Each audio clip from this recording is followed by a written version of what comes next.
Talkin Money. And here's Jeff Tarbell. Good morning. Thanks for tuning in. This is Colin Grail and Monica Reyes filling in for the vacationing Jeff Tarbell. He's off. Actually, I think he might be on his way home. He's probably anxious to get back, but also depressed he's leaving Sunshine. He's been on a week-long, well-deserved trip, touring somewhere down in warm water islands, Cayman Islands. I'm not sure what our mortgage broker is doing in the Cayman Islands, but I'm sure he had a great time. And he was down there for a business meeting with the top group over at Comstock Mortgage. So I hope they had a great time, and I'm glad I could help them out by filling in. So again, Colin Grail, Monica Reyes with Westlake Grail and Glover. And we had a winner to our quiz question. That was Bill. The question was, each year's the NHL holds a Winter Classic. Well, where will the next Winter Classic be held? And that'll be on New Year's Day, University of Michigan Football Stadium in Ann Arbor, called the Big House. So in Michigan, New Year's Day outside. This may be the biggest Winter Classic attendance they've ever had. That's what they're pushing for. But as we know, it all depends on the weather. I would say possibly the coldest Winter Classic. Well, they've had them in Boston. They've had them in Pittsburgh, I believe. And so we'll see how this goes. I had one text line that came in, asked for Miami, but outdoor in Miami and doesn't do well any time of year. So Stephen's been patiently holding on the line. I'm going to take Stephen's question, and then we're going to transition into a whole nother topic and around small businesses. That's going to be very, very appealing to small businesses. So we'll come back to that in a moment. But so before we do that, I'm going to take the call from Stephen. Are you there? Are you there, Stephen? Yes, I am. Good morning, Colin. Good morning. Thank you for patiently waiting. Good morning, Stephen. Oh, not at all. I'm about to inherit about $500,000 as a beneficiary, and I'm very close to retirement at 57. I have a pension and a 403B the pension can start immediately, and I will receive at 60 my spouse's retirement benefits, as well as, her Social Security, survivor benefits. And what I'm thinking of doing with the insurance settlement is to buy a short sale outright cash, so I don't have any payments of any kind, and then simply retiring, because the reason I was going to wait till about 61 in the first place to support the two of us. I don't need to do that now. And at this point, it's been 2 months. At this point, I'm not very motivated to return to work and find relevancy there. I understand that these types of major decisions shouldn't be made immediately. They say 6 months to a year and all that stuff. But I would still like to know if the basics of that plan sound good to you. By the way, due to circumstances that we won't go into today, my credit's completely shot, so I don't want to buy. I don't want to buy anything on it. I don't think I can buy anything on it. So do you own a house, Stephen? Yes, right now, but I'm not going to be able to keep it. I lost $100,000 a year as well as my wife, so it's so leveraged, again, for reasons we won't go into today, that there's no way to get out of it. There's no program that's going to save it, blah, blah, blah. So. Okay, well, there's obviously lots of issues here, and as you mentioned, there's probably not a way to give us specific advice on the air, but you've got a lot going on there Yep. between, inheriting money, and it sounds like that's from an insurance policy. Yes. You've got your own retirement accounts, you've got real estate, and along with some credit issues. And then the question really is, what do I do with this $500,000 so you can be set up for retirement, and will that be a secure retirement for you? Right. And the answer, of course, on the air is I don't know. There's a lot of moving parts here. What's the tax picture going to be? What's your lifestyle require? Really staging out Social Security. There's a lot of complexities around when you should take your Social Security. So most people underestimate that decision, and there's actually a lot of calculating and a lot of options for how to maximize Social Security depending on all the pieces of the puzzle.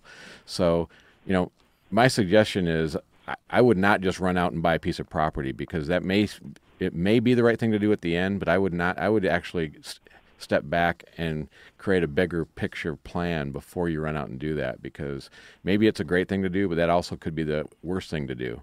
And I don't know that is exactly what I would run out and do immediately. Not only does it need to make sense as an investment, but you've got to look at, do you have the experience and the willingness to actually manage that property as a business? And, that's just one of the factors once you get beyond the numbers. So, well, I'm not looking for an investment. I'm looking for a new place to live.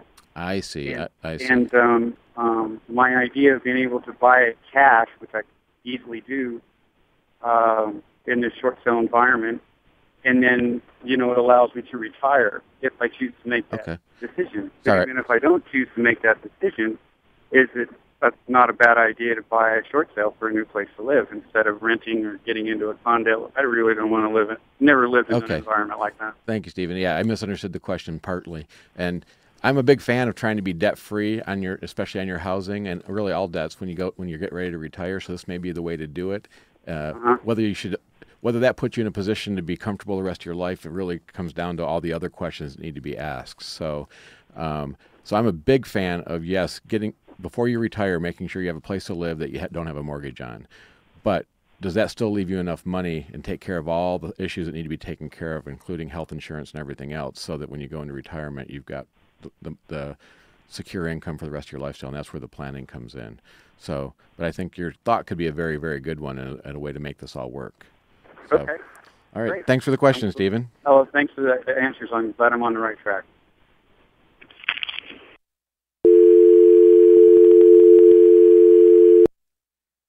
All right. Thank you. Okay. What we're going to do next is we've got a special guest that I'm going to be bringing in today, and I'll give you a little bit of background first. As many of you have heard of Westlake, Grail & Glover, we're a financial planning firm. We deal with individuals and businesses. We've been dealing with businesses for over 25 years. And what we've started to do is formalize the relationship that we have with our business owners. And we've actually joined forces with a firm called Swiss Avenue Partners. And today, we are fortunate to have Sandy Burton on the line with us. I'm going to be bringing her on in a moment. Sandy is president and founding partner of a firm called Swiss Avenue Partners, headquartered in Austin, Texas. Swiss Avenue Partners has 5 offices: Sacramento, San Diego, Silicon Valley, Austin, Texas, and San Antonio, Texas. Sandy is also the founder of an MBA-style training program for small business owners called Think Big. And again, Westlake, Grail & Glover, our wealth management firm, has joined forces with Swiss Avenue Partners in the Sacramento area. And the reason we did this was we wanted to provide a whole range of services to our business clients. And so what Swiss Avenue will do is provide a range of training and advisory services to help small businesses and mid-sized companies grow and improve what we call their total enterprise value. And so hopefully Sandy's still on the line. Yes, Colin, can you hear me? Are you there, Sandy? Okay. Hi. Good morning, Sandy. Good morning. Good morning. So again, for all the listeners out there, I want to welcome Sandy Burton, president and founding partner of Swiss Avenue Partners. I guess it's high noon down in Texas. Is that right, Sandy? Yes, it is, although we've got some cloud cover, so it doesn't feel like high noon, but it absolutely is. All right. Well, thanks for being with us in the middle of your Saturday, and a special opportunity to have Sandy on the line with us today. And my pleasure. So what I wanted to do is tee up a few questions, and then we'll probably need to go to a commercial break. Then when we come back, we'll dive into some questions that I've got for you, Sandy, that we can kind of bring to our listening audience here. But okay. Just a couple small business stats that I was able to dig up here is that there's a recent survey done, and that 8 out of 10 new businesses fail in the first 3 years. Businesses with fewer than 20 employees only have a 37% chance of surviving 4 years and a 9% chance of making it to 10 years. Yes. The failure rate for new businesses seems to be around 70 to 80% in the first year, and only about half of those who survive the first year will remain in business for the next 5 years. Lots of numbers here, but the bottom line is basically it's hard to get a business going and stay in business and do it well. Small firms with less than 500 employees represent 99.7% of the 23 million businesses that are out there in the U.S. So this country is run by small businesses. There was a big survey done called the Evergreen Project, and they surveyed 160 companies over 10 years, and they determined there were 4 practices that you needed to excel at to run a successful business. And 1 is strategy, 2 is execution, 3 is culture, and 4 is structure. None of that talks about you have to have the best widget or be a scientist or be a this or a that. Most business owners actually know their profession. It revolves around more business practices such as these. And so based on some of this information is a reason that Westlake, Grail & Glover has decided to partner and join forces with a firm called Swiss Avenue Partners and bring this service to our clients and to the Sacramento marketplace. And number 2, it's one of the reasons I wanted to have Sandy on the line today, because I know we have lots of small business owners out there as listeners, and wanted to have a conversation with Sandy. So if you've got questions as we get going here today, make sure you call in either on the text line through 441140, or you can call us at 339-1140, 800-920-1140, and we'll take your questions on the air or on the text line. So, so Sandy, I think we got time for a few questions before we go to break. 3 or 4 minutes here. Okay. So let's see here. Just to set the stage, in your words, not mine, because your words are always a lot sweeter and nicer than mine. What are the unique services that Swiss Avenue Partners offers to the business community? Well, I tell you, Colin, we have developed our own tools and methodologies that we use to teach and train business owners, managers, staff, folks throughout the company. Our concept is that if we can teach them how to fish as opposed to, in the consulting world, just help them fish, we're creating something really long-lasting and something that is going to drive depth and long-term sustainability for a business.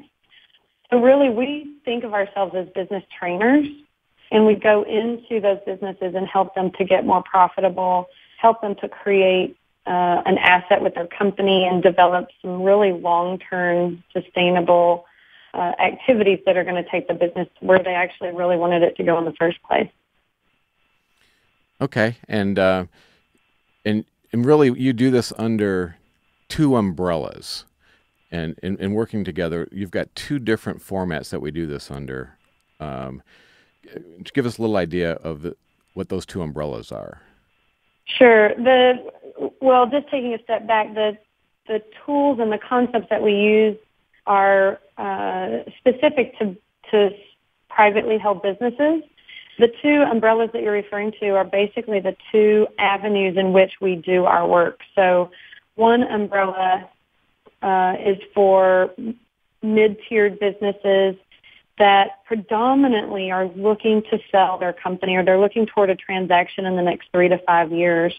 So we're actually going on site, doing a completely customized program and training the appropriate people in the business and putting initiatives in place to help them get more profitable and create a stronger asset.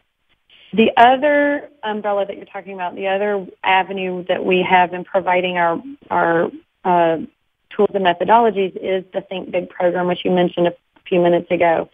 And the real difference in that is it's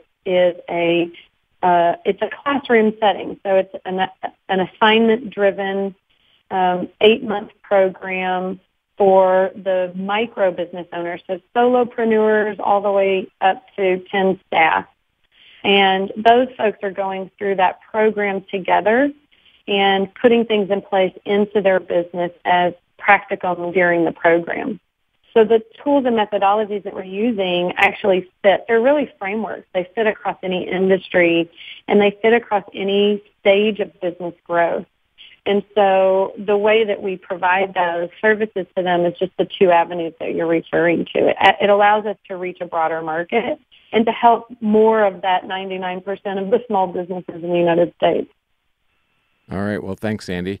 We're going to hold those thoughts for just a moment. And And we're talking with Sandy Burton, president and founder of Swiss Avenue Partners and Think Big program.